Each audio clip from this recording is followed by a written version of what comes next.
So hello guys, स्वागत है आप सभी का एक बार फिर से मेरे इस चैनल सुपरनट में। तो जैसा कि हम लोग सभी जानते ही हैं कि मार्वल कॉमिक्स के अंदर हमें काफ़ी सारे ओवरपावर्ड किस्म के कैरेक्टर्स देखने को मिले हैं। भले ही हम लोग बात करें डीएटीज़ की या फिर एब्स्ट्रैक्ट एंटिटीज़ की या गॉड्स की या फिर सुपर हीरोज़ की। हर कैरेक्टर के पास उनकी कुछ खास एबिलिटीज़ होती हैं जिनकी वजह से कह सकते हो कि दूसरे कैरेक्टर्स के कंपेरेटिवली वो ज़्यादा ओवरपावर्ड निकल के आते हैं। और सुपर हीरोज़ बैटलाइन के आज के इस एपिसोड में मैं मार्वल के तो बहुत ही ज़्यादा ओवरपावर्ड कैरेक्टर्स को आपस में कंपेयर करने वाला हूँ। आज की इस वीडियो में मैं कंपेयर करूंगा मार्वल कॉमिक्स के जो है गॉड ज़्यूस को मार्वल कॉमिक्स के गॉड लाइक पावर पोजेस करने वाले सेंट्री के अगेंस्ट, और जानेंगे कि इन दो ओवरपावर्ड कैरेक्टर्स में कौन ज़्यादा पावरफुल निकल के आता है। तो ये वीडियो सच में काफ़ी ज़्यादा इंटरेस्टिंग होने वाली है। So without wasting any more time चलिए शुरू कर लेते हैं आज के इस अमेजिंग वीडियो को। तो गाइज हम लोग पहले बात कर लेते हैं सेंट्री की। तो रॉबर्ट रेनॉल्ड्स यानी कि सेंट्री जो है मार्वल कॉमिक्स के सबसे ज़्यादा ओवरपावर्ड सुपर हीरोज़ में से एक है, जहां इसे इसकी पावर जो है गोल्डन सेंट्री सीरम से मिलती है। और उसके बाद कह सकते हो कि सेंट्री हमें काफ़ी ज़्यादा ओवरपावर्ड कैरेक्टर के तौर पे कॉमिक्स में देखने को मिलता रहा है। अगर हम लोग गाइज नज़र डालें सेंट्री की पावर्स एंड एबिलिटीज़ के ऊपर, तो सेंट्री के पास केमिकली इन्हेंस फिजियोलॉजी है और सुपर ह्यूमन लेवल की एबिलिटीज़ है, जैसे कि super human strength, super human speed, super human durability और सुपर ह्यूमन रिफ्लेक्सेस। इन सब के अलावा सेंट्री हमें कई हद तक कॉमिक्स के अंदर इमॉर्टल देखने को मिला है, जहां ये रेजरेक्शन की एबिलिटी पजेस करता है, एनर्जी एब्जॉर्प्शन की एबिलिटी पजेस करता है और मोस्ट इंपॉर्टेंटली ये मॉलिक्यूल को मैनिपुलेट कर सकता है, जिसकी वजह से कह सकते हो कि ये किसी भी कैरेक्टर के लिए काफ़ी बड़ा कंटेंडर निकल के आता है।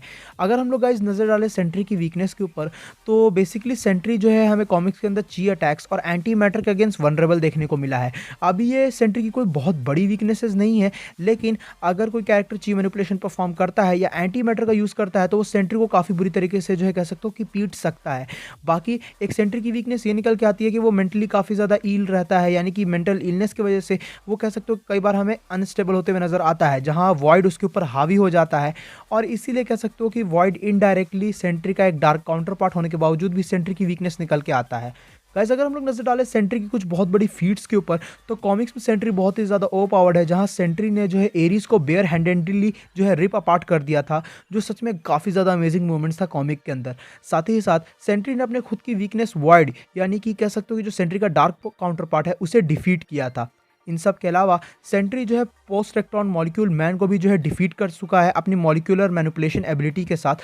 और कॉमिक राइटर्स के अकॉर्डिंग ये खुद कंफर्म है कि ये जो मॉलिक्यूल मैन था ये एक्चुअल में पोस्ट इलेक्ट्रॉन मॉलिक्यूल मैन ही था। सेम मॉलिक्यूल मैन ने ही जो है पूरे के पूरे ऑमनिवर्स को एक बॉक्स के अंदर पैक कर दिया था। तो जिस वजह से तुम अंदाज़ा लगा सकते हो कि सेंट्री की कैपेबिलिटी कहाँ पे है, और इस वजह से तुम्हें ये पता चल गया होगा कि सेंट्री के कितना ज़्यादा ओवरपावर्ड किस्म का मार्वल कैरेक्टर निकल के आता है। तो गाइस अब हम लोग बात कर लेते हैं ज़्यूस की। तो मार्वल कॉमिक्स के अंदर ज़्यूस जो है गॉड ऑफ ओलंपस है, was worshipped by humans of ancient Greece and the Roman Empire. अब अगर देखें तो ज़्यूस जो है मार्वल कॉमिक्स के अंदर कह सकते हो कि ग्रीक माइथोलॉजी के थ्रू जो है गॉड ऑफ थंडर है, जहाँ ये बहुत ही ज़्यादा ओवरपावर्ड गॉड निकल के आता है। अब अगर हम लोग नज़र डालें ज़्यूस की पावर्स एंड एबिलिटीज़ के ऊपर, तो क्योंकि ज़्यूस एक स्काई फादर है तो उसकी एबिलिटीज़ बहुत ही ज़्यादा इन्हांस्ड है, जहाँ उसके पास ओलंपियन फिजियोलॉजी है, सुपर ह्यूमन लेवल की स्ट्रेंथ है, super human speed, super human durability जैसी चीज़ें पजेस करता है। साथ ही साथ इसके पास है गॉड लाइक स्टैमिना। इन सब के अलावा ज़्यूस हमें एक इनवनरेबल कैरेक्टर के तौर पे देखने को मिला है, जिसके पास रीजनरेटिव हीलिंग फैक्टर और स्पेल कास्टिंग जैसी एबिलिटी निकल के आती है। साथ ही साथ ये मैजिक को मैनिपुलेट कर सकता है, लाइटनिंग मैनिपुलेशन परफॉर्म कर सकता है, और ज़्यूस इमॉर्टल भी है। और अगर देखा जाए तो कॉमिक्स के अंदर जो है मार्वल के ज़्यूस की हमें कोई बेसिक नोटेड वीकनेस देखने को नहीं मिली है, लेकिन अगर हम लोग नज़र डालें जो है ज़्यूस की कुछ बहुत ही ज़्यादा ओवरपावर्ड फीट्स की, तो ज़्यूस ने जो है हल को काफ़ी बुरी तरीके से डिफीट किया है। साथ ही साथ इसने इटर्नल्स को डिफीट किया था और जुरास को एक काफ़ी अच्छी किस्म की जो है टक्कर दी थी, जहां जुरास मार्वल कॉमिक्स के अंदर एक गैलेक्सी बस्टर कैरेक्टर निकल के आता है।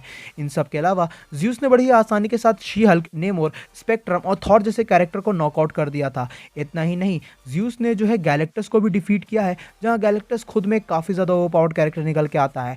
और इनके सब की वजह से तुम्हें अंदाज़ा लग चुका होगा कि ज़्यूस एक बहुत ही ज़्यादा ओवरपावर्ड गॉड है जो मार्वल कॉमिक्स का हिस्सा है, और इसी वजह से कह सकते हो कि ज़्यूस सेंट्री को काफ़ी अच्छी टक्कर दे सकता है। तो गाइस यहाँ पे हम लोगों ने बात कर ली है इन दोनों ही कैरेक्टर्स के बारे में।